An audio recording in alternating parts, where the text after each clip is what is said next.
Alhamdulillah, selalu saja lisan kita memuji dan memuja Allah Subhanahu wa taala atas segala nikmat yang dilimpahkan kepada kita, termasuk kita pada hari ini masih berada di salah satu dari hari-hari mulia dari bulan Ramadan, di mana hari-hari ini adalah hari-hari yang terbaik bagi seorang muslim di sepanjang tahun. Berapa banyak orang yang sudah meninggal dunia, dan kalau seandainya mereka dihidupkan kembali, diberikan kesempatan dari 365 hari dari hari-hari sepanjang tahun untuk mereka hidup sehari saja dan mereka beribadah kepada Allah, maka pastikan mereka akan mengejar dan meminta bulan Ramadan. Dan Alhamdulillah kita masih Allah berikan umur di saat ini. Semoga Allah berkahi umur kita. Allah berikan kepada kita ilmu yang bermanfaat, iman yang sempurna, dan amal saleh juga yang sempurna. Dan Bapak Ibu sekalian, selalulah bersyukur kepada Allah atas nikmat-nikmat ini agar Allah selalu mempertahankan untuk kita. Selanjutnya kita panjatkan salam hormat kita kepada utusan Allah Nabi besar Muhammad sallallahu alaihi wa ala alihi wa sahbihi wasallam, sebagaimana Allah telah perintahkan kita untuk mengucapkan salam hormat tersebut. Dan tentunya sebagai balas jasa 23 tahun dari masa hidup beliau dihabiskan untuk agama ini. 13 tahun fase Mekah, semuanya dengan hinaan, cacian, dan puncaknya diusir dari kampung halamannya Mekah. Dan 10 tahun fase Madinah, penyempurnaan agama ini akhirnya sampai kepada kita dan kita bisa jadikan sebagai pegangan dan panduan hidup kita. Pertama-tama tentunya saya berterima kasih kepada keluarga besar yang sudah mempercayakan kepada kami untuk mengisi ceramah, acara keluarga, ceramah, dan juga berbuka puasa bersama. Juga mungkin dengan teman-teman sejawat dan siapapun yang diundang. Semoga ini menjadi amal soleh bagi sahibul bait dan keluarga. Dan ini adalah satu program yang sangat baik. Kita duduk bersama keluarga dan orang-orang yang kita kenal untuk menimba ilmu agama, menambah iman kita, dan inilah yang memang menjadi pondasi dasar agama kita. Makanya Nabi Muhammad SAW sangat senang dan gembira kalau ada penuntut ilmu yang datang, dan beliau selalu mengatakan marhaban bi talabatil ilm, selamat datang kepada para penuntut ilmu. Dan juga para sahabat Nabi saking cintanya sama ilmu agama ini, sampai-sampai mereka tidak berpisah setiap kali ketemu, walaupun hanya sekedar mau berpisah selepas sholat misalnya atau berpapasan di jalan, kecuali mereka saling mengucapkan satu sama yang lain, ta'al nu'minu sa'ah, ayo kita menambah iman kita sesaat. Walaupun di antara mereka hanya membacakan surah Al-Asr saja, Bismillahirrahmanirrahim, wal asr, demi waktu kalian di dunia yang sangat terbatas, innal insana lafi khusr, sesungguhnya manusia banyak sekali dalam kerugian dan penyesalan nanti di hari kiamat. Illa alladziina aamanu wa 'amilus shalihat, kecuali orang-orang yang beriman dan beramal saleh. Wa tawassaw bil haqqi wa tawassaw bis sabr, saling mewasiatkanlah kebenaran ini dan saling mewasiatkanlah agar bersabar di atas kebenaran ini. Juga saya duduk di sini bukan karena lebih tahu dari Bapak Ibu sekalian, terutama mohon maaf bagi bapak-bapak dan ibu-ibu yang sudah sepuh mungkin, tapi karena ini memenuhi undangan saudara muslim adalah kewajiban bagi kami. Dan salah satu hak muslim adalah masuk dalam sabda Nabi SAW, idza stansahaka fansah lahu, kalau seandainya dia minta diberikan nasihat, maka berikanlah nasihat. Dan kita menjalankan firman Allah Subhanahu wa taala, fadzakir fa inna dzikra tanfa'ul mu'minin, saling memberikan peringatanlah karena peringatan sangat bermanfaat bagi orang-orang beriman. Dan menjalankan juga hadis Nabi SAW, ad-dinun nasiha, agama ini semua isinya nasihat. Maka insya Allah kita di sini untuk saling mengingatkan satu sama yang lain, bukan karena yang satu lebih pintar daripada yang lainnya. Dan karena kita momentumnya Ramadan, maka saya memilih tema serial Ramadan, yaitu jagalah lisanmu. Saudaraku seiman, Ramadan ini bulan mulia, bulan dilipat gandakan amal saleh. Nabi SAW bersabda dalam sebuah hadis, setiap tiba Ramadan, qad ja'akum, dalam riwayat lain, qad atakum syahrul Ramadan syahrun mubarak, Telah datang kepada kalian bulan Ramadan, bulan yang penuh dengan keberkahan. Berkah waktunya, berkah makanannya, minumannya, ibadahnya. Semua Allah berkahi atau Allah cukupkan. Iftaradallahu alaikum siyamah. Allah mewajibkan kalian untuk melaksanakan puasa di dalamnya. Fihi tuftahu abwabul jannah. Di bulan Ramadan secara khusus dibuka semuanya pintu-pintu surga. Maksudnya dibuka pendaftaran untuk masuk ke dalam surga, iklan resmi dari Allah Subhanahu wa taala dari awal disyariatkannya puasa Ramadan di tahun 2 Hijriah sampai menjelang hari kiamat nanti. Setiap satu Ramadan akan diiklankan resmi dan disampaikan oleh para ulama-ulama, para dai bahwasanya terbuka pintu-pintu surga. Artinya terbuka pendaftaran menuju ke surga di hari-hari kita sekarang. Kalau seandainya ada satu perusahaan atau lembaga membuka jadwal pendaftaran untuk menjadi staf di sana tanggal 1 sampai tanggal 31 Januari, maka dipastikan siapapun yang melamar di waktu-waktu yang sudah ditentukan itu dari tanggal 1 sampai tanggal 1 31 Januari misalnya, maka lebih jelas dan lebih mudah dia diterima sebagai pegawai dibandingkan orang yang datang melamar di bulan Februari misalnya. Nah, di bulan Ramadan ini memang dibuka pintu pendaftaran ke surga itu. Karena memang amal-amal yang kita kerjakan amal-amal ahli surga. Di siang hari mayoritas waktu kita berpuasa kepada Allah Subhanahu wa taala. Walaupun Bapak Ibu lagi duduk atau aktivitas apapun selain berdosa, selain maksiat kepada Allah, maka tetap saja kita berada di bahtera puasa. Mulai dari azan subuh sampai azan maghrib, pahala puasa terus berjalan. Biar Bapak Ibu lagi tidur, lagi duduk, lagi ngobrol sama orang, berarti memang banyak sekali waktu kita yang terisikan pahala di situ. Malam hari selepas buka puasa kita semua tahu kita mendirikan malamnya dengan sholat tarawih atau sholat malam. Sebagian muslimin juga mengadakan pengajian seperti ini, buka puasa bersama, misalnya membaca Al-Quran, berzikir, berdoa, umrah di bulan Ramadan dan seterusnya. Semua ini adalah memang amalan-amalan yang membawa kita ke dalam surga. Begitu juga kata Nabi SAW, wa fihi tughlaqu abwabul jahim. Dan di bulan Ramadan ditutup semua pintu-pintu neraka. Khusus Ramadan Bapak Ibu sekalian, ada satu janji dari Allah Subhanahu wa taala yang sangat mahal dan ini tidak terjadi di bulan-bulan yang lainnya, yaitu dibebaskannya nama-nama sebagian hambanya yang memohon kepada Allah dari api neraka. Kata Nabi SAW, sungguhnya di bulan Ramadan Allah Azza wa Jal, Allah yang maha mulia dan maha tinggi memiliki hamba-hamba yang dihapus namanya dari neraka.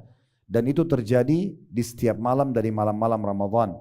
Jadi maksudnya di saat sekarang Bapak Ibu sekalian, kita semua ini yang masih hidup punya tempat di surga dan punya tempat di neraka. Kalau kita meninggal dalam keadaan beriman, kita akan dimasukkan ke dalam surga kita dan neraka tidak dipakai yang tempat kita. Kalau kita meninggal dalam keadaan naudzubillah banyak dosa atau istilah agama kita fasik, dosanya lebih baik daripada amal solehnya, maka dia masuk neraka dulu, kemudian baru dimasukkan ke dalam surga setelah dosanya bersih. Kalau dia meninggal dalam keadaan kafir, munafik, musyrik, maka dia akan masuk neraka dan surganya tidak akan dikasih kepadanya. Nah, di bulan Ramadan ini ada penghapusan nama dari api neraka. Artinya dengan izin Allah Subhanahu wa taala, kalau kita berhasil mendapatkan ini dengan terus merengek dan mohon kepada Allah Subhanahu wa taala, dijadikan dalam rutinitas doa kita selama Ramadan, maka pastikan insya-Allah nama kita tidak lagi di neraka, tempat kita tidak akan kita pakai, dan setelahnya setelah doa itu diijabah, Allah akan mudahkan kita selalu beramal saleh yang merupakan amal-amal orang saleh atau orang-orang ahli surga. Makanya kalau Bapak Ibu dengarkan imam-imam Masjid Haram, Masjid Nabawi, mungkin juga di Masjid Aqsa sama, kalau di sholat witir di Ramadan, di kunut mereka sering mengulangi doa, Allahumma a'tik riqabana wa riqaba abaina wa ummahatina minan nar. Ya Allah, selamatkanlah diri kami dan ayah juga ibu kami dari api neraka. Lalu kata Nabi SAW, wa fihi tughallu asyayatin. Dan di bulan Ramadan dibelenggu semua syaitan-syaitan. Dalam riwayat lain, sehingga mereka tidak leluasa menggoda seleluasa mereka menggoda di luar Ramadan. Jadi kebahagiaan apalagi teman-teman sekalian dibandingkan rival kita atau musuh kita yang selalu berusaha menyesatkan kita selain Ramadan, dibelenggu dan diikat. Belenggu berarti kedua tangannya diikat, kedua kakinya diikat, lehernya juga diikat. Sehingga kalau kita ibaratkan kita dengan syaitan berada di garis start untuk berlari, maka kita cukup jalan santai saja tetap akan menang. Karena rival kita sedang dibelenggu. Itu yang terjadi di bulan Ramadan. Kita akan sangat mudah melakukan ketaatan-ketaatan karena bisikan syaitan sangat lemah. Mereka tidak leluasa menggoda, seleluasa menggoda di luar Ramadan. Lalu kata Nabi SAW, وَفِيهِ لَيْلَةٌ خَيْرٌ مِنْ أَلْفِ شَهْرٍ. Dan di bulan Ramadan ini ada malam lebih baik daripada 1000 bulan. Itu malam Lailatul Qadar di 10 terakhir Ramadan di malam-malam ganjil. 1000 bulan berarti sama dengan 83 tahun plus 4 bulan. Terjadi hanya setahun sekali saja. Belum tentu umur kita mencapai angka itu. Kalaupun ada mungkin tidak semuanya. Jadi kita dengan mengucapkan subhanallah saja pas Lailatul Qadar sama dengan kita mengucapkan subhanallah 1000 bulan atau 83 tahun plus 4 bulan. Ini satu karunia yang luar biasa. Atau kita sholat, membaca Quran, bersedekah, apa saja yang kita kerjakan dari amal soleh akan dilipat gandakan 1000 bulan atau sama dengan 1000 bulan kita mengulang-ulanginya. Lalu kata Nabi SAW, man haruma khairaha fakat harum. Siapa yang terharamkan dari kebaikan-kebaikan Ramadan ini, maka dia telah terharamkan dari semua kebaikan yang lainnya. Oleh karena itu kita harus sama-sama selalu semangatkan dalam diri kita dan hati kita bahwasanya kita sedang berada di bulan yang suci, bulan yang mulia, bulan yang banyak berkumpul kebaikan-kebaikan di dalamnya, maka jangan disia-siakan. Nah, salah satu hal yang harus kita perhatikan Bapak Ibu sekalian adalah jaga hal-hal yang bisa membatalkan puasa kita. Jangan sampai kita tidak mendapatkan kecuali rasa lapar dan haus saja. Jangan sampai juga itu kalau siang hari kita puasa, jangan sampai juga malam hari kita sholat tapi hanya mendapatkan kecapean dalam begadang saja. Tidak mendapatkan pahalanya karena kita membatalkan ibadah-ibadah dan pahala kita tanpa kita sadari. Apa yang saya maksudkan ini Bapak Ibu sekalian tertuangkan di dalam hadis-hadis Nabi SAW. Di antaranya hadis yang sanadnya sahih diriwayatkan oleh Imam Bukhari dan Abu Dawud juga Tirmidzi, man lam yada qaula az-zuri wal 'amala bihi falaysa lillahi hajatun fi an yada'a ta'ama wa syaraba. Siapa yang tidak meninggalkan perkataan dusta dan terus mengulang-ulanginya sementara dia puasa, maka tidak ada hajat bagi Allah untuk menilai lapar dan hausnya. Artinya orang berbohong bisa membatalkan puasanya. Berarti ada hal-hal yang harus kita perhatikan. Bukan hanya sekedar makan dan minum yang membatalkan puasa. Bukan hanya sekedar hubungan biologis suami istri di siang hari Ramadan yang membatalkan puasa. Tapi juga dosa-dosa yang besar bisa mempengaruhi puasa tersebut. Di antaranya tadi misalnya perkataan bohong. Begitu juga dalam hadis yang lain dengan sanad sahih kata Nabi SAW, man lam yada' qala zuri wal jahla wal amila bihi. Siapa yang tidak meninggalkan perkataan dusta, kemudian kebodohan, maksudnya adalah kelalaian, selalu berbuat dosa-dosa yang lain selain dusta pun dikerjakan, dan juga rutin menjaga itu, maka tidak ada hajat bagi Allah menilai lapar dan juga hausnya. Dalam riwayat lain Bapak Ibu sekalian, dengan sanad hasan di ghairihi diriwayatkan oleh At-Tabarani, kata Nabi SAW, man lam yada'il khana al-khana wal kadhiba falaysa haja fala haja. Saya ulangi, man lam yada'il khana wal kadhiba fala hajata lillahi an yada'a ta'amahu wa syarabah. Barang siapa yang tidak meninggalkan ucapan kotor, mencaci maki, menggibah, menghina, menghardik, memfitnah, dan juga perkataan dusta, maka Allah tidak butuh untuk menilai lapar dan juga hausnya. Bahkan Bapak Ibu sekalian kita dianjurkan agar jangan pernah membuka pintu-pintu kemaksiatan apapun, termasuk tidak boleh sengaja bertengkar, ribut, ya, cari masalah dengan orang lain. Maka semua ini juga berpengaruh kepada puasa tersebut. Sebagaimana hadis yang sahih diriwayatkan Bukhari, kata Nabi SAW, qala Allahu azza wa jal, Allah yang maha mulia dan maha tinggi telah berfirman, kullu amal ibn Adam lahu illa siyam. Sesungguhnya semua amal ibadah anak Adam milik dia, maksudnya sudah ditentukan kadar pahalanya kecuali puasa.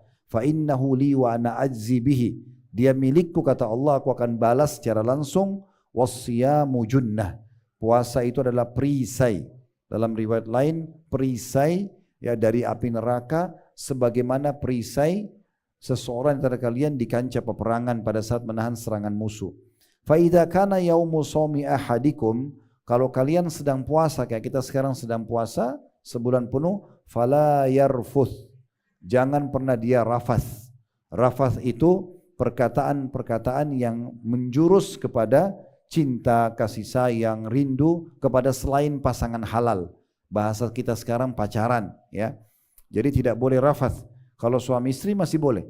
Tetapi kalau itu pun ada batasan, tidak boleh sampai terjadi interaksi biologis. Kalau selain pasangan suami istri, ini sudah jelas-jelas dilarang, kata Nabi SAW, tidak boleh rafath.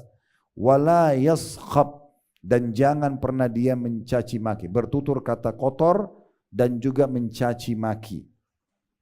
Fa in sabbahu ahadun aw qatalahu, kalau ada di antara orang yang coba memerangi dia atau menyakiti dia, falyakul inni shaim, inni shaim. Hendaklah dia segera mengatakan, saya sedang ikuti program puasa, saya sedang ikuti program puasa. Artinya tidak balas kejahatan orang dengan kejahatan juga, agar tidak mengurangi kadar pahala atau bahkan sampai membatalkannya. Kemudian Nabi SAW juga mengingatkan dalam hadis sahih yang lain, laisa siyamu minal akli wasyurb. Sebenarnya puasa itu bukan hanya sekedar menahan diri dari makan dan minum. Wal innamas siyamu minal lagwi war rafath. Tapi sebenarnya puasa itu harusnya selamat daripada hal yang sia-sia dan perkataan-perkataan yang menjurus pada syahwat atau hal-hal yang diharamkan. Fa in sabbaka ahadun aw jahila alaik, kalau seandainya ada yang sengaja mencaci makimu atau sengaja menyakitimu sementara kamu sedang puasa, faqul inni shaim, inni shaim. Ucapkan, aku sedang berpuasa, aku sedang berpuasa. Dalam riwayat lain dengan sanad hasan, kata Nabi SAW, la tasabba wa anta shaim. Jangan pernah kalian bertengkar, saling mencaci maki, ya, berantem, berkelahi sementara kalian puasa. Fa in sabbaka ahadun faqul, kalau ada yang coba-coba mengajakmu bertengkar atau mencaci makimu, katakanlah inni shaim, aku sedang puasa. Fa in kunta qa'iman fajlis. Kalau kau sedang berdiri maka duduklah supaya tidak terbawa dengan emosi itu.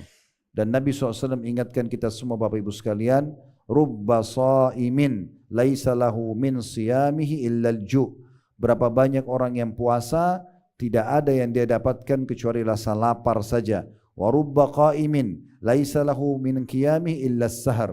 Dan berapa banyak orang yang berdiri mengerjakan solat di malam hari tidak mendapatkan kecuali letihnya begadang saja.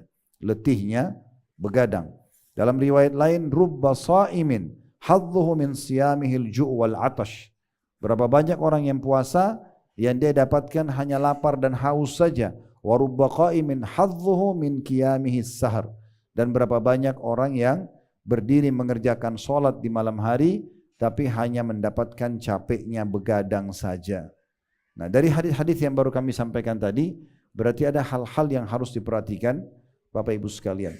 Terutama semua yang berhubungan dengan lidah kita. Ucapan lidah. Tadi dilarang ucapan kata kotor, tidak boleh rafath, kata-kata syahwat kepada selain pasangan halal, tidak boleh mencaci maki. Umumnya semua berputar di masalah lidah seseorang. Setiap muslim harusnya mengambil dalam pelajaran dari serial Ramadan kita atau selama kita jalani Ramadan ini, pelajaran-pelajaran yang penting, bukan hanya sekedar dia melaksanakan perintah, tapi bagaimana dia menjauhi juga larangan, supaya jangan sampai tercoreng pahala puasa dia atau sampai membatalkannya. Nah, puncaknya atau yang perlu kita beratkan adalah masalah lisan itu sendiri. Setiap orang di antara kita Bapak Ibu sekalian harus mengontrol lisannya, karena semua yang Bapak Ibu ucapkan, walaupun misalnya tidak semua orang tahu, tapi ada makhluk Allah yang bernama malaikat mencatat semuanya.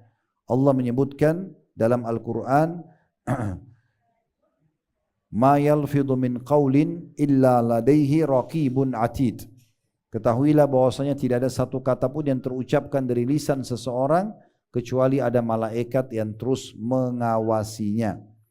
Imam Ahmad rahimahullah, salah satu dari 4 imam madhab, pernah merintih kesakitan. Dia sakit lalu dia mengatakan aduh, aduh gitu. Lalu Taus, salah satu ulama besar yang hidup semasa dengan beliau, mengatakan sesungguhnya merintih juga akan dicatat. Kamu mengatakan aduh juga akan dicatat nanti. Lalu nanti Allah akan tanya di hari kiamat, kenapa kamu merintih? Ya. Apakah kamu tidak terima takdir yang aku tentukan misalnya? Beda kalau orang itu menyampaikan kepada ahlinya. Kayak kita sedang sakit, konsultasi pada dokter, lalu kita menyampaikan. Tapi kalau kita sakit seluruhnya orang tahu, dan kita keluh kesahkan dan menyalahkan penyakit tersebut, maka seakan-akan kita memprotes ya sang pencipta Allah yang sedang menguji kita. Padahal sebenarnya Allah Subhanahu wa taala memang sudah menciptakan semua di sini berpasang-pasangan, maksudnya di dunia ini Bapak Ibu sekalian. Ada laki-laki, ada perempuan, ada muda, ada tua, ya, ada lapar, ada kenyang, ada sakit, ada sehat, ya. Nah, begitu juga ada malam, ada siang, ada hidup, ada mati, ada surga, ada neraka. Semua berpasang-pasangan. Nah, juga ada nikmat, ada ujian. Nah, kalau nikmat kita lagi sehat, lagi ada makanan, ada pekerjaan, kita disuruh syukuri. Tapi tetap harus kita sadari akan ada rivalnya, akan ada cobaan datang. Tidak ada orang di muka bumi yang tidak diuji sama Allah. Nah, kalau ujian sedang datang kita bersabar, menerima keputusan Allah, kemudian kita ikhtiar mencari jalan keluar. Kalau kita tidur malam hari, tidak sakit, sehat-sehat saja. Tapi subhanallah bangun pagi, menjelang subuh tiba-tiba bangun sudah flu atau meriang. Mungkin karena AC-nya dingin atau apa saja, tiba-tiba kita sakit. Maka tugas kita pada saat itu adalah sabar. Menerima dulu keputusan Allah sambil ikhtiar, minum obat misalnya konsultasi sama dokter, semua itu boleh. Tapi mengeluh kesahkan seakan-akan menyalahkan penyakit itu tidak boleh. Maka harus kita mengontrol lisan kita. Jangan sampai kita mengeluhkan Allah Subhanahu wa taala.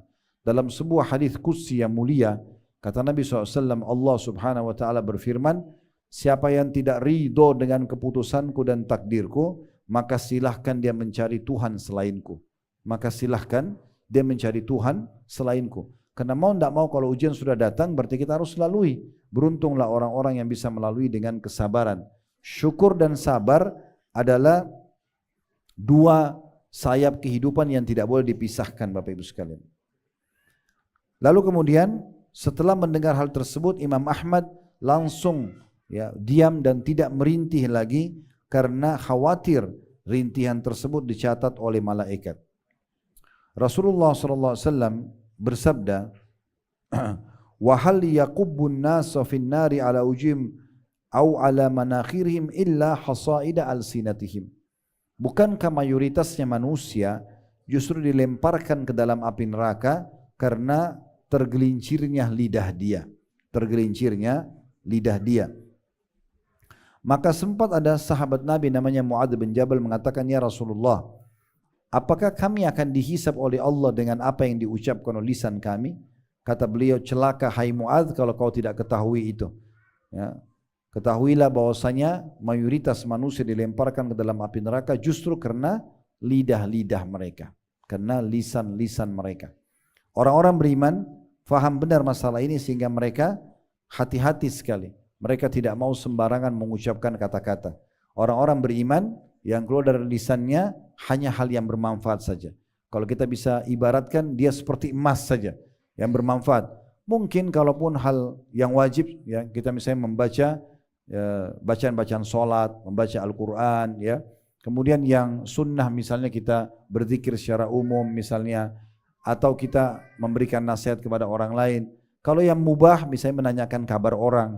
Tapi selain daripada ini tidak ada dalam kamus seorang muslim sibuk untuk mencaci maki orang, menggibah, memfitnah, ya, menyakiti orang, menghardik dan seterusnya. Jadi bagi dia tidak ada poin itu.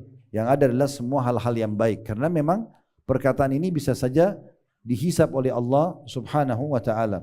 Makanya kata Nabi SAW dalam hadis Bukhari Muslim, man kana yu'minu billahi wal yaumil akhir falyakul khairan aw liyasmut. Siapa yang mengaku beriman kepada Allah dan hari akhir, dia hanya ucapkan yang baik saja. Dan atau dia diam. Jadi kalau tidak penting enggak usah. Perlu kita garis bawahi Bapak Ibu sekalian, kalau perkataan itu belum kita ucapkan, maka masih milik kita. Tapi kalau sudah kita ucapkan, maka sudah milik publik dan itu susah untuk dikontrol. Ya, hati-hati dalam membahas tentang gosip berhubungan dengan orang lain. Ya. Hati-hati menukil fitnah yang tersebarkan untuk orang lain. Ya, kemarin kami berulang-ulang bahasakan itu pada saat di pengajian menjelang pilpres, menjelang pilkada. Anda punya pilihan nomor berapa itu hak Anda. Tapi ikut-ikutan untuk mencaci maki dan menyalahkan salah satu kandidat atau timnya atau siapa saja ini berbahaya sekali. Karena akan diminta pertanggungjawaban nanti pada hari kiamat. Ditanya kepada Nabi Muhammad SAW, ya, pada saat Nabi SAW bertanya kepada para sahabatnya, apakah kalian tahu apa itu ghibah? Gunjing, dosa besar. Maka kata para sahabat, Allah dan Rasulnya lebih tahu. Kata Nabi SAW, engkau menyebutkan tentang saudaramu apa yang dia tidak suka.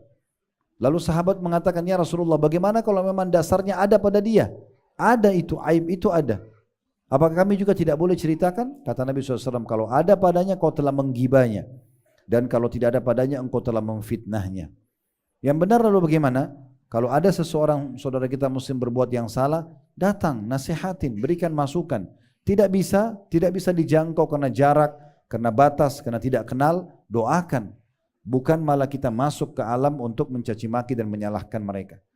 Teman-teman sekalian, berapa banyak orang yang nanti jadi bangkrut pada hari kiamat karena perbuatan, sikap dan lisan mereka.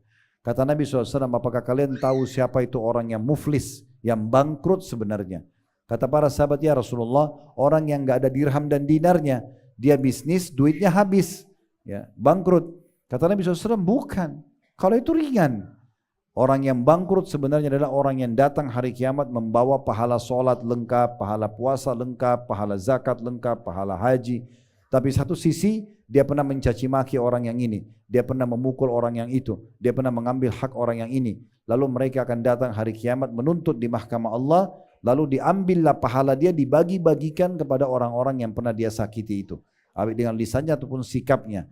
Lalu kata Nabi SAW, kalau habis pahala dia, masih ada saja orang yang datang menuntut, maka akan diambil dosa-dosa orang yang menuntut, lalu dipikulkan kepada dia. Betapa ruginya orang ini. Dia sholat sepanjang hidupnya, diambil orang lain yang nikmati. Dia puasa, orang lain yang nikmati. Dia haji, orang lain yang nikmati. Dia zikir, dia jenguk orang sakit, bakti sama orang tua, silaturahim keluarga. Tapi semua diambil oleh orang. Tidak cukup sampai di situ. Karena banyaknya orang yang dia sakiti dengan lisannya, atau dia ghibah, dia gunjing, dia fitnah, dia hardik, caci maki dan segala macam, maka dosa-dosa orang tersebut akan dibebankan pada dia kalau pahalanya enggak cukup untuk bayar. Ini bahaya sekali. Orang lain yang zina kita yang dihukum, orang lain riba kita yang dihukum. Ini bangkrutnya luar biasa. Oleh karena itu harus hati-hati sekali dengan masalah ini. Bukan berarti kita harus selalu diam. Nabi SAW berbicara, tapi pada hal yang bermanfaat. Bukan berarti kita enggak boleh senyum dan tertawa. Boleh Nabi SAW senyum dan tertawa, tapi pada hal yang tidak ada kebohongan di dalamnya. Semuanya kejujuran dan benar. Bukan sebuah rekayasa yang membuat orang tertawa tanpa berita yang benar. Ibnu Rajab rahimahullah, seorang ulama, pada saat menanggapi hadis tadi, dan bukankah manusia itu mayoritasnya dimasukkan ke dalam api neraka karena tergelincirnya atau kesalahan lisan dia, maka beliau mengatakan hal ini menunjukkan bahwa menjaga lisan dan senantiasa mengontrolnya merupakan pangkal segala kebaikan.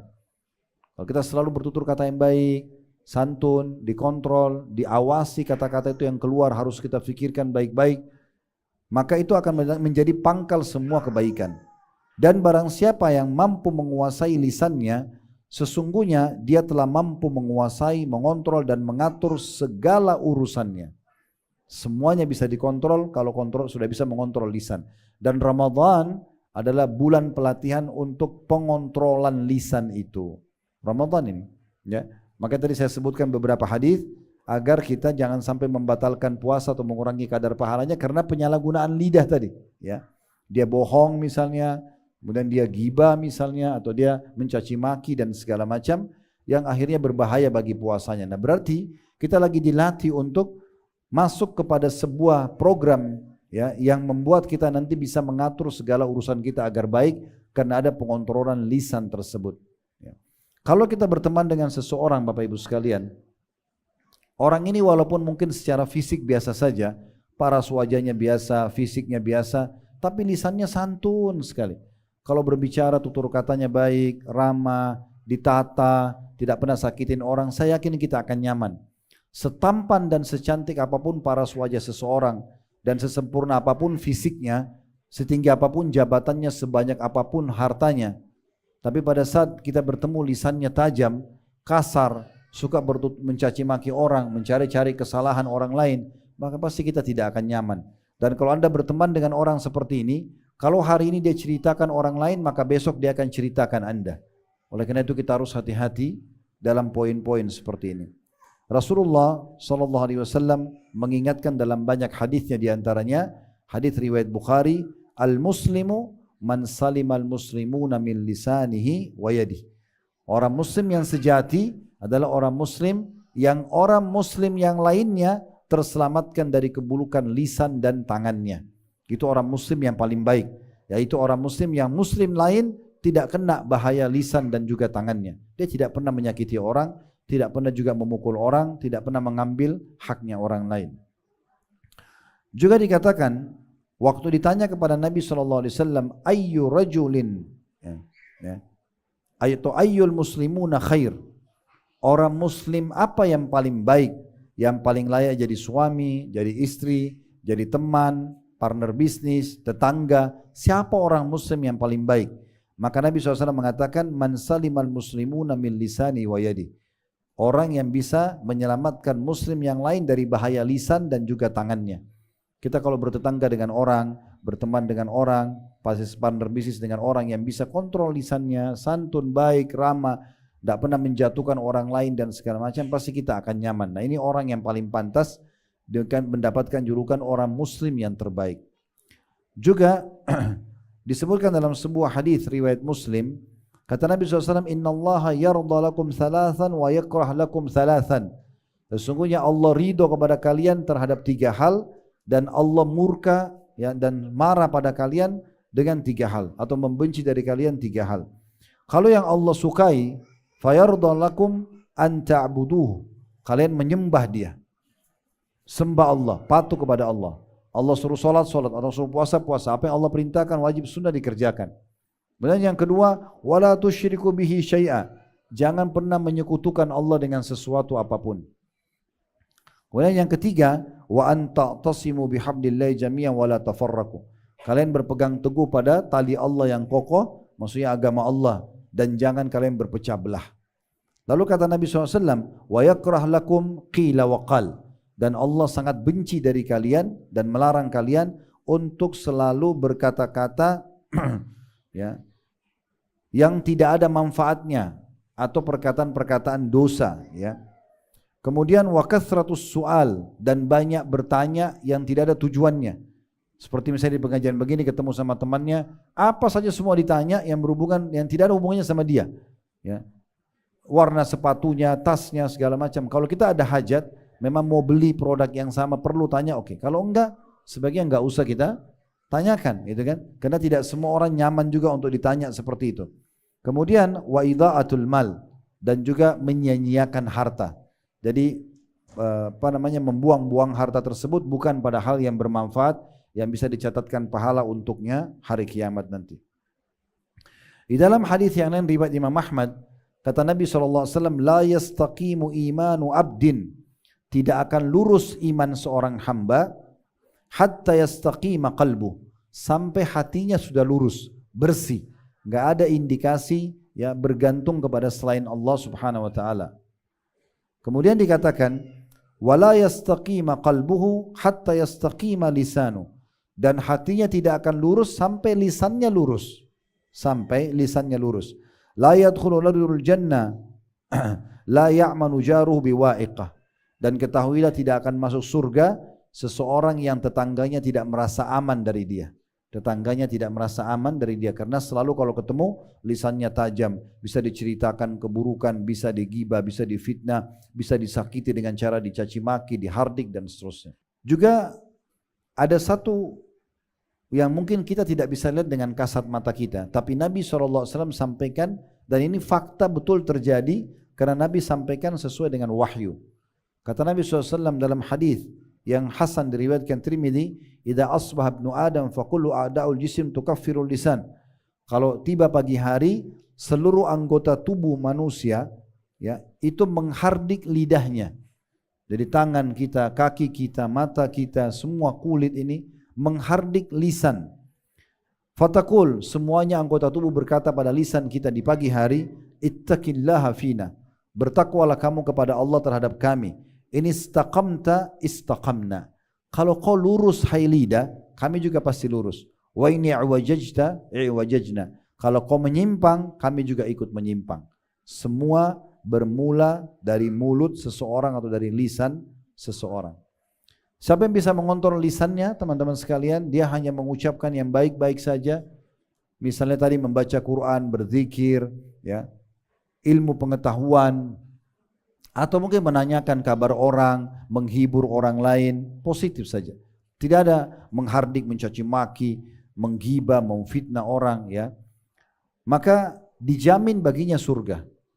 Sebagaimana sabda Nabi SAW dalam hadis Bukhari dan juga Tirmidzi, man dhamina li ma baina lihyai. Lihyai, siapa yang menjamin untukku apa yang ada di antara dua pipinya, maksudnya lidahnya. Siapa yang bisa menjamin ini, mengontrolnya, tidak mengucapkan hal-hal yang berbau maksiat kepada Allah, wa ma baina rijlaihi, dan apa yang berada di antara dua kakinya, maksudnya kemaluannya, tidak berzina, dhamintu atau adman lahul jannah, aku akan jamin baginya surga. Jadi kalau dua anggota tubuh ini kita bisa jaga, lidah kita dengan kemaluan kita tidak akan digunakan kecuali pada Allah bolehkan atau minimal mubahkan, ya. Lisannya hanya mengucapkan yang dibolehkan dan kemaluan juga hanya dipakai pada tempat yang dibolehkan, maksudnya dengan pasangan yang halal, maka dapat jaminan surga. Pernah ada seorang sahabat dengan sangat cerdasnya dalam hadis riwayat Tirmidzi bertanya begini, ya Rasulullah, kebetulan dia bernama Uqbah bin Amir radhiyallahu anhu. Dia mengatakan, ya Rasulullah, man najah? Wahai utusan Allah, apa itu keselamatan? Saya ingin selamat di dunia, bahagia, tidak punya musuh, saya selalu oke-oke saja jalan, dan juga di akhirat saya selamat. Tidak punya masalah, keselamatan dunia, keselamatan akhirat. Maka kata Nabi SAW, amsik alaika lisanak. Kontrol lisanmu. Itu keselamatan, kontrol lisanmu, ya. Tidak mengucapkan yang bisa menyakiti orang, tidak mengucapkan yang membuat Allah murka, itu keselamatan, ya. Wa yasa'ka baituk, ya. Dan juga jadikan rumahmu luas untukmu. Maksudnya kalau tidak ada keperluan di luar, jangan pakai di luar rumah. Perbanyak waktu di rumah. Karena lebih aman di rumah daripada di luar rumah, kecuali ada hajat. Dan yang ketiga kata beliau, wabki ala khati'atik, tangisi dosa-dosamu. Tiga hal ini adalah keselamatan, ya. Mengontrol lisan, kemudian memperbanyak waktu, menghabiskan waktu di rumah, ya, kalau memang tidak ada keperluan di luar, dan yang terakhir adalah menangisi dosa-dosa. Makna daripada hadis ini adalah janganlah engkau bicara kecuali dengan perkara yang membawa pada kebaikanmu. Kemudian betahlah tinggal di dalam rumahmu dan dengan melakukan ketaatan-ketaatan, dan hendaklah engkau menyesali kesalahan-kesalahanmu dengan menangisinya dan berjanji tidak mengulanginya. Imam Syafi'i rahimahullah berkata, jika seseorang hendak berbicara, sebelum dia bicara, maka sebaiknya jika seseorang hendak berbicara, maka sebelum ia berbicara, hendaklah ia berfikir. Jika nampak jelas maslahatnya, kebaikan dari apa yang dia mau ucapkan, maka ia berbicara. Tapi jika dia ragu saja, apalagi kalau dia tahu itu berbahaya, dosa, maka ia tidak berbicara sampai jelas maslahatnya. Ini perkataan yang luar biasa. Dalam satu statement beliau yang lain, beliau mengatakan sesungguhnya perkataan itu, ya, sebelum diucapkan maka masih, ya, bisa dikontrol. Sementara kalau sudah diucapkan sudah lepas dari kontrol kita. Dan ada seorang penyair Arab mengatakan, Bapak Ibu sekalian, kalau engkau titipkan emas pada manusia, pastikan emas itu tidak akan bertambah. Tapi kalau engkau titipkan kata-kata, maka pastikan kata-kata itu akan bertambah. Bayangkan kalau kita bicara kejelekan seseorang. Saya ada orang yang kita anggap ada kejelekannya, kita tidak suka sama dia. Lalu kita ceritakan kepada teman kita. Mungkin yang kita sampaikan ke dia, mungkin 10 kalimat, 10 kata, 20 kata misalnya. Tapi pastikan nanti kalau dia sampaikan ke orang lain sudah jadi 30 kata. Pasti begitu. Makin banyak bumbunya, maka makin besar dosanya karena dari kita asalnya. Ya, dari kita asalnya. Oleh karena itu teman-teman sekalian, jalankan juga sabda Nabi SAW, min husni islamil mar tarkuhu ma la ya'ni. Termasuk kesempurnaan keislaman seseorang, dia meninggalkan apa yang tidak bermanfaat bagi dia. Kalau Bapak Ibu anggap itu tidak bermanfaat bagi kita, tidak usah bicara haram. Kalau haram sudah jelas harus kita tinggalkan. Tidak ada manfaatnya saja sudah tinggalkan. Apalagi kalau dasarnya bisa berbau dosa kepada Allah Subhanahu wa taala. Umar bin Khattab berkata radhiyallahu anhu sebagai nasihat, beliau mengatakan barang siapa banyak berbicara, banyak pula tergelincirnya, dan barang siapa yang banyak tergelincirnya, banyak pula dosanya, dan siapa yang banyak dosanya, neraka lebih pantas untuknya. Ini nasihat luar biasa. Tapi tolong saya bilang tadi jangan difahami, oh kalau gitu kita tidak usah bicara. Enggak, bicara, tegur sapa, tapi kontrol yang kita ucapkan hanya yang baik-baik saja. Ya, yang ramah, yang santun, jangan menyakiti perasaan orang lain, jangan berbau maksiat kepada Allah, maka sudah selesai, enggak masalah. Jadi Umar di sini menegur orang kalau banyak bicara, jangan bicaranya itu selalu ada, mungkin Bapak Ibu pernah lihat ada orang setiap kita ketemu, kita bicara bidang apapun selalu dia seperti tampil kuasai semua bidang. Sehingga tidak ada bidang yang dia tidak tahu. Semuanya akhirnya banyak sekali bicara yang dia masuk atau dia mendominasi pembicaraan. Kan tidak mungkin ada manusia yang menguasai semua bidang. Tapi kadang-kadang ada orang kena terlalu banyak bicara, dia semuanya seakan-akan dia kuasai. Dan dia selalu tampil seakan-akan dominan di semua bidang-bidang tersebut. Ini berbahaya sekali. Karena kapan dia salah di situ, maka dia tergelincir. Karena banyak bicara tergelincir, maka akan ada dosanya dan dosa lebih pantas masuk ke dalam neraka, kata Umar radhiyallahu anhu. Abdullah bin Mas'ud, sahabat Nabi yang mulia radhiyallahu anhu menasihati mengatakan, jauhi fudulul kalam. Fudulul kalam. Maksudnya fudulul kalam itu adalah pembicaraan sia-sia, enggak ada manfaatnya. Cukuplah bagi seseorang berbicara sesuai dengan kebutuhannya. Dia butuh dia bicara, dia tidak butuh dia diam. Ada seseorang, Bapak Ibu sekalian, duduk dalam majlisnya seorang tabi'in, tabi'in, namanya Iyas al-Muzani rahimahullah. Orang ini sangat soleh, dia seorang hakim. Selain hakim di pengadilan yang sangat adil, dia juga punya majelis ilmu. Dia bilang ada satu orang di majelis ilmu saya di pojok, itu sekian tahun belajar gak pernah bicara. Orang yang lain banyak bicara, tapi dia tidak pernah bicara. Jarang sekali, datang dengarin dia pulang. Satu waktu saya pernah tanya, setelah sekian tahun dia belajar, dari semua orang saya lihat anda yang tidak pernah bicara, yang lain orang semua bicara. Kenapa anda tidak bicara? Kata Iyas al-Muzani yang menukil kisah ini, yang seorang alim, dia adalah gurunya orang itu. Dia mengatakan orang itu memberikan kepadaku jawaban yang terus aku ulang-ulangi di setiap kesempatan. Dia mengatakan, aku dengarkan, aku dapat manfaat. Aku diam, maka aku selamat. Allah Subhanahu wa taala memberikan kita dua kuping, satu lisan agar kita lebih banyak mendengar daripada bicara. Jadi bicara itu betul-betul harus kita kontrol. Ingat tadi sabda Nabi SAW, mayoritas manusia tergelincir bahkan dilempar ke dalam neraka justru karena tergelincirnya lidah dia atau lisan dia.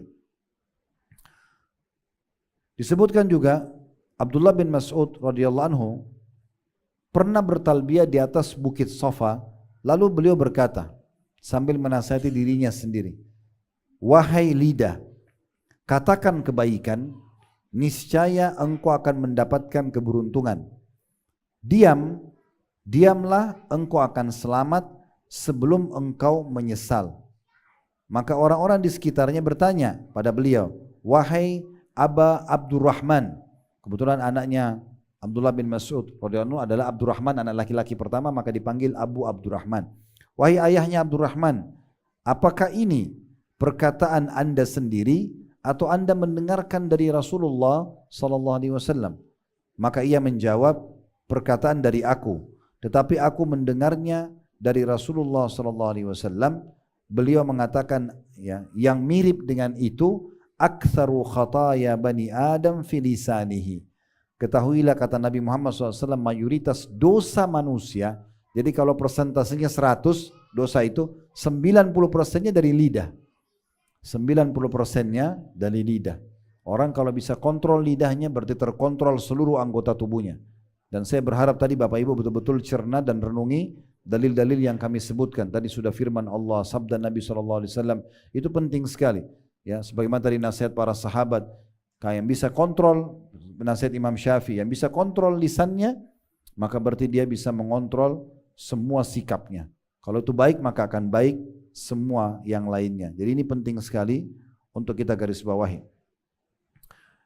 Ibnu Buraidah berkata rahimahullah, aku melihat Ibnu Abbas radhiyallahu anhuma, Ibnu Abbas sahabat Nabi, memegangi lidahnya sambil berkata.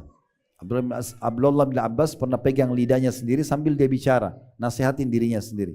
Celaka engkau, katakanlah kebaikan, engkau akan mendapatkan keberuntungan. Diamlah dari keburukan, niscaya engkau akan selamat. Jika tidak, ketahuilah engkau akan menyesal. Ketahuilah engkau akan menyesal. Sebagian salaf, orang-orang soleh sebelum kita, berkata, seorang mukmin itu menyedikitkan omongannya dan memperbanyak amal solehnya. Adapun orang munafik memperbanyak omongan dan menyedikitkan amalnya. Orang mukmin itu memang tidak banyak tutur katanya, tapi actionnya banyak, ibadahnya banyak. Dia produktif sekali dalam setiap aktivitas sehari-hari. Ya, ada sebagian orang mungkin kalau teman-teman punya perusahaan atau punya pegawai, atau mungkin yang bekerja di perusahaan punya teman-teman, ada orang subhanallah begitu ya. Saya juga beberapa temukan di beberapa perusahaan, dia tidak banyak bicara, tapi produksinya luar biasa. Orangnya sangat produktif, banyak sekali yang dia hasilkan untuk perusahaan tersebut. Diberikan instruksi sedikit, dia langsung faham dan dikerjakan. Ini orang yang luar biasa. Ini ciri orang-orang beriman. Orang munafik tidak, omongannya banyak. Ya. Kemudian dia juga sedikit hasilnya. Ingat dalam surah Al-Baqarah, Al-Baqarah artinya sapi betina. Ya. Bani Israel dari pengikut Nabi Musa yang pembangkang, yang memang tidak mau sebenarnya mengerjakan perintah Allah dan Rasulnya, waktu ada orang yang mati di tengah-tengah mereka, mereka datang kepada Nabi Musa sambil mengatakan, wahai Nabi Allah, tolong cari, sampaikan kepada Allah agar kami diberitahukan siapa yang bunuh orang ini, karena kami tidak tahu siapa pembunuhnya. Ada kebetulan orang situ meninggal dunia, tidak ditahu siapa pembunuhnya. Maka Allah ingin menguji imannya Bani Israel. Allah subhanahu wa ta'ala menyuruh mereka menyembelih sapi betina. Sembelih sapi betina itu yang diceritakan dalam surah Al-Baqarah, surah nomor 2 dalam Al-Quran. Dan Allah namakan surah ini dengan kisah itu. Maka Allah mengatakan, Musa AS mengatakan, Allah perintahkan kalian sembelih sapi betina. Habis itu ambil potongan dagingnya, pahanya, tepukin ke orang mati itu akan bicara. Orang-orang ini mengatakan tidak masuk akal menurut mereka. Padahal mereka minta petunjuk dari Allah. Mereka tidak beriman. Lalu mereka terus ngeyel, sapi apa, warnanya apa, bentuknya bagaimana. Akhirnya sampai Allah persulit mereka. Allah suruh mereka mencari sapi betina yang berwarna kuning keemas-emasan, yang tidak pernah dipakai membajak dan setiap dilihat oleh orang-orang suka. Jadi sulit, gitu kan? Nah ini cirinya, mereka suka banyak bertanya padahal sebenarnya tahu itu, cukup tinggal dieksekusi, tapi mereka tidak mau. Nah itu kata beliau ciri-ciri orang-orang munafik. Sebagian salaf juga berkata, selama aku belum berbicara dengan satu kata pun atau satu kalimat, maka aku akan menguasainya. Namun bila telah aku ucapkan, maka ia menguasaiku. Artinya kita bisa diserang balik karena perkataan yang kita ucapkan itu.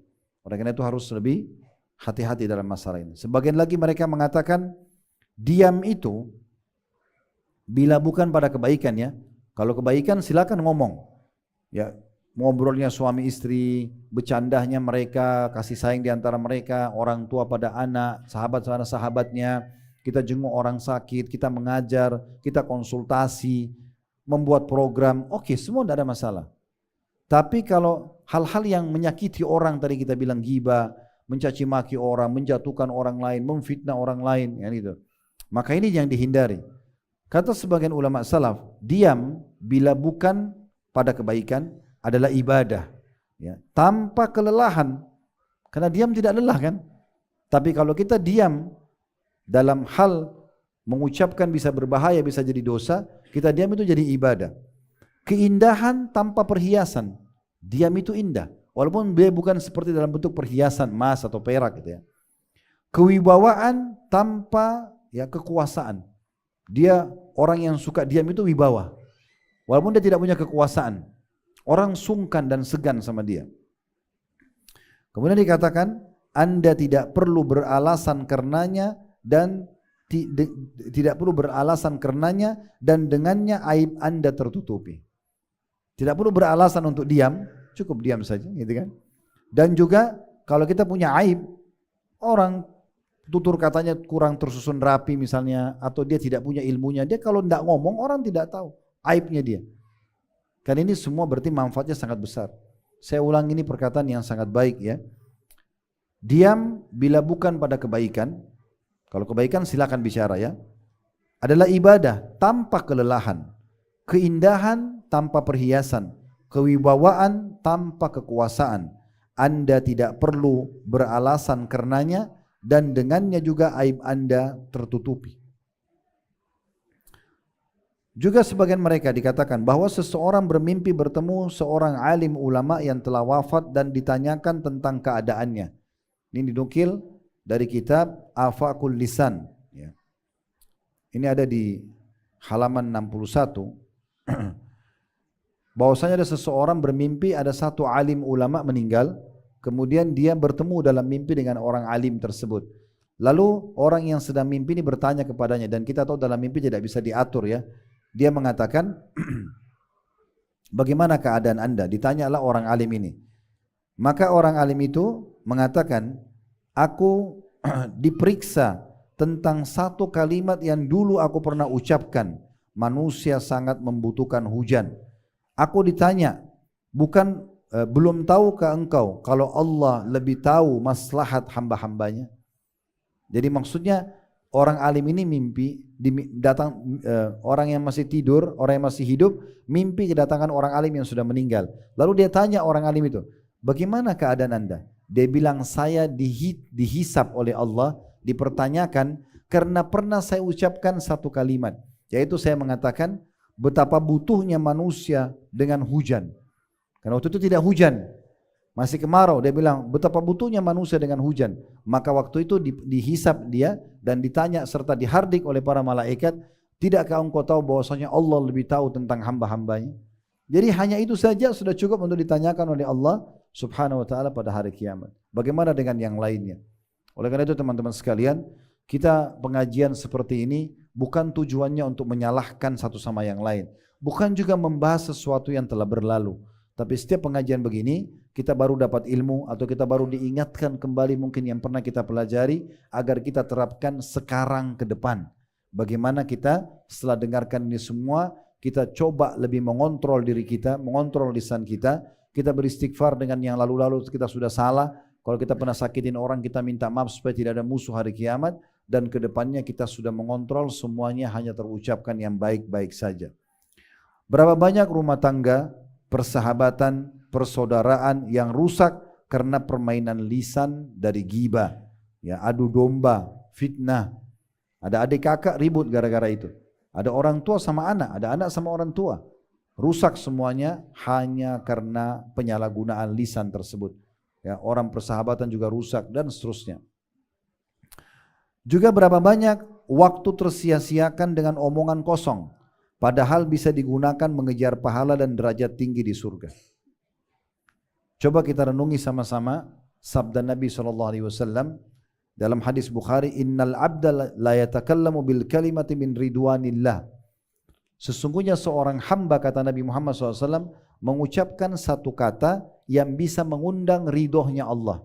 Misalnya Bapak Ibu berzikir, Bapak Ibu berdoa, Bapak Ibu bicara yang baik-baik aja pokoknya, ya, yang baik-baik saja, yang bisa mengundang ridhonya Allah. La yulqi laha balan. Dia tidak peduli dengan kata itu, maksudnya cuma sekedar apa kabar baik, ya, oh sebaiknya kerjakan begini atau jangan kerjakan begini, dan nasihatin orang misalnya, atau apalah, dia berzikirkah, sedikit sederhana. Dia sebenarnya tidak terlalu mempedulikan nilainya kata-kata itu. Apa kata Nabi SAW? Yarfa'ullahu biha darajat.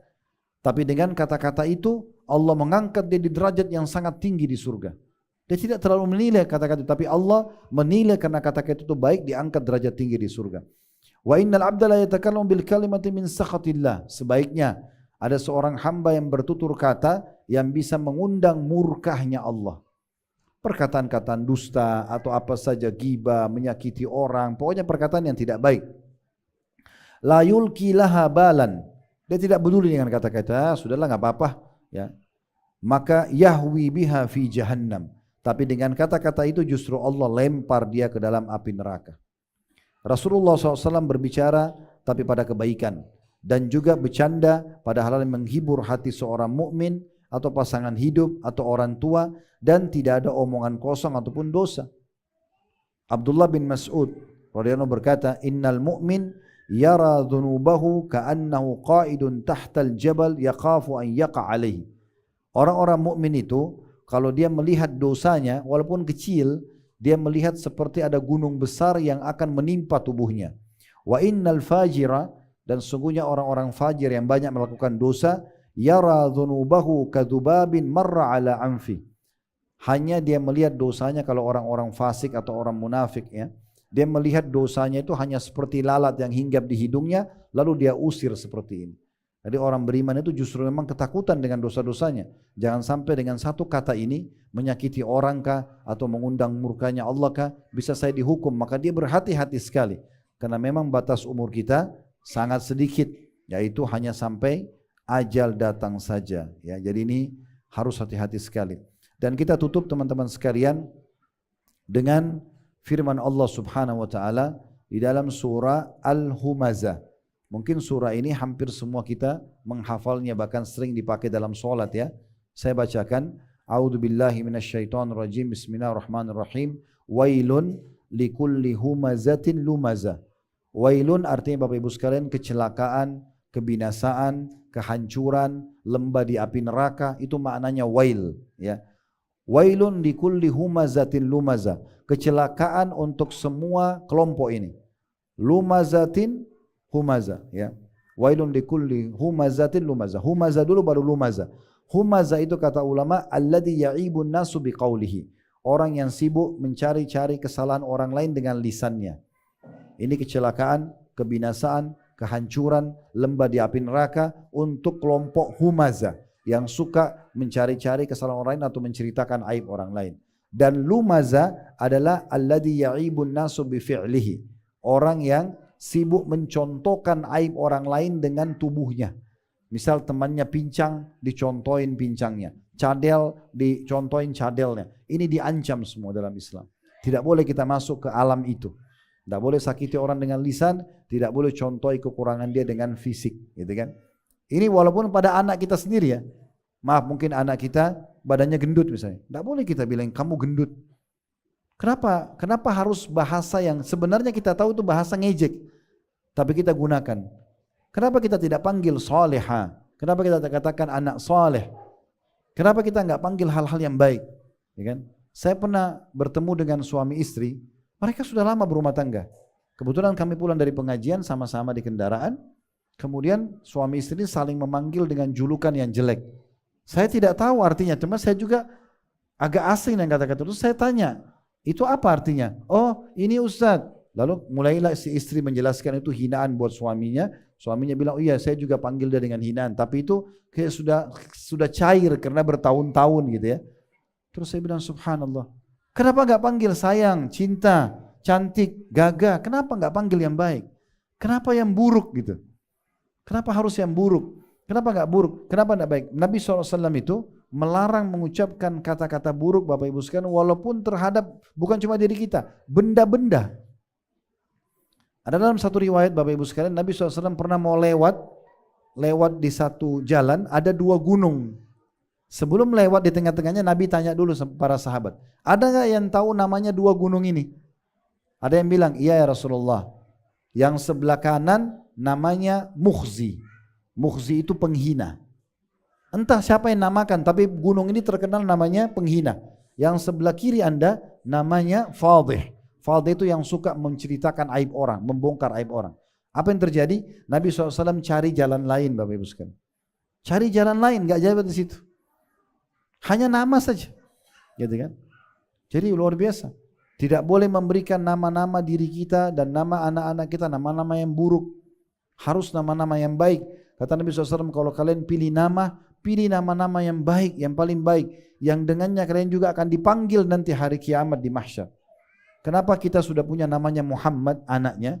Maaf kalau di sini pas ada ya, karena saya tidak tahu nama anda atau nama anak-anak. Misalnya ada orang berikan namanya, anaknya namanya Muhammad. Tapi Muhammad gak pernah dipanggil. Tahu arti Muhammad Bapak Ibu sekalian? Terpuji. Muhammad, Mahmud, Ahmad, Alhamdulillah, segala puji begitu terpuji artinya. Kenapa Muhammad gak dipakai? Kenapa dipanggil Mat? Misal contoh. Tahu artinya Mat dalam bahasa Arab ya? Mat dalam ilmu tajwid, dipanjangkan bacaan. Beda arti. Kenapa gak panggil Muhammad? Kenapa diringkas? Kenapa ditatangkan nama lain yang jelek? Misalnya maaf, dia kulitnya hitam, dipanggil hitam misalnya. Padahal namanya Muhammad, contoh saja. Ini semua bahaya lisan yang harus kita kontrol. Kenapa nggak panggil yang baik-baik saja? Saya sering sampaikan dalam pengajian Bapak Ibu sekalian, Syekh Sudais, tadi juga siang hari saya sampaikan kisah ini di kajian kami tentang masalah syafaat pada hari kiamat. Di restoran kami tadi ada pengajian kebetulan bulanan, sebulan sekali. Saya sampaikan juga kisah ini dan pernah juga di pengajian di kantor Sisesa juga pernah saya sampaikan ini. Cuma saya ingatkan kembali tentang pentingnya mengucapkan kata-kata baik dan doa yang baik. Syekh Sudais, Imam Masjid Haram, Mekah, dari saya pertama masuk ke Saudi tahun 1990, sampai sekarang beliau masih Imam Masjid Haram. Suaranya masih sama. Belasan, puluhan tahun Masya Allah. Mungkin beliau sudah jadi imam sebelum saya ke Saudi malah. Ada partner beliau, selalu bersama-sama beliau beberapa tahun waktu kami pertama masuk di kota Madinah. Dan beliau imam di Masjid Haram Mekah, namanya Syekh Shuraim, sekarang sudah tidak jadi imam lagi. Tapi beliau masih jadi imam. Intinya teman-teman sekalian suaranya bagus. Ini Ramadan begini, 10 terakhir Ramadan, di malam-malam ganjil, malam 21, 23, 25, 27, 29, yang diharapkan Lailatul Qadar, itu di sholat witirnya, di malam Qiyamul Lailnya, itu umumnya Syekh Sudais yang berdoa. Beliau disuruh berdoa, doanya enak sekali. Kalau kita ngerti artinya itu luar biasa. Kadang-kadang sampai 40 menit, beliau berdoa 50 menit, lama, tapi kita tidak rasa capek, karena doa-doanya maknanya bagus-bagus. Kemudian ditanya oleh satu TV Saudi, ditanya, apa rahasianya Anda menjadi seperti ini? Dia bilang apa? Doa ibu saya. Doa ibu saya. Ditanya, apa doa ibu Anda? Dia bilang, kalau saya dulu waktu kecil aktif, nakal biasa kita bilang ya, aktif, saya nakal, ibu saya dalam kondisi marah mengatakan, pergilah ke Masjid Haram, semoga kau jadi imam haram. Justru anaknya lagi masalah sama ibunya tetap doakan kebaikan. Kalau kita kadang-kadang, kamu nakal sekali, ibu nyesal lahirkan kamu, misal atau apa saja. Atau suami istri ribut sedikit, saya nyesal nikah sama kamu, ini jadi doa. Bahaya sekali. Jangan salah gunakan lisan kita. Makanya kata Nabi SAW dalam hadis yang sahih, jangan pernah ucapkan kata-kata buruk buat diri kalian, keluarga kalian dan harta kalian yang bisa saja pas kalian ucapkan, malaikat lewat mengaminkan dan terjadilah. Saya nyesal nikah sama kamu, ibu nyesal lahirin kamu, saya nyesal buka usaha ini, kenapa saya jelek begini, dan segala macam hal. Untuk apa diucap? Kita pun kalau kita anggap wajah kita jelek, ini yang ciptakan Allah, bukan milik kita. Bukan kita yang menata alis kita, hidung kita, bukan kita yang mewarnai kulit kita, ini Allah yang kasih. Enggak boleh hina penciptanya kan gitu. Dan sekian banyak contoh berhubungan dengan masalah ini. Maka harus hati-hati sekali.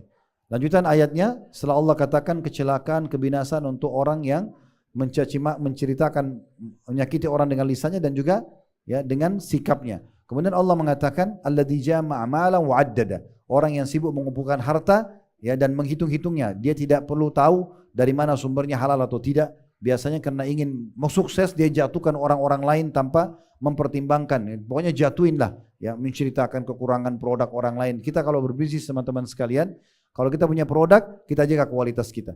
Enggak usah ada orang lain datang lalu menceritakan, oh produk sana lebih bagus. Oh ya, syukurlah dia lebih baik. Mudah-mudahan saya bisa tingkatkan kualitas saya. Begitu saja. Jangan kita bilang, oh tapi itu palsu punya dia. Itu enggak perlu. Ya, karena di sini dikatakan orang yang sibuk mengumpulkan harta, tapi dia salah di sini menggunakan lisannya.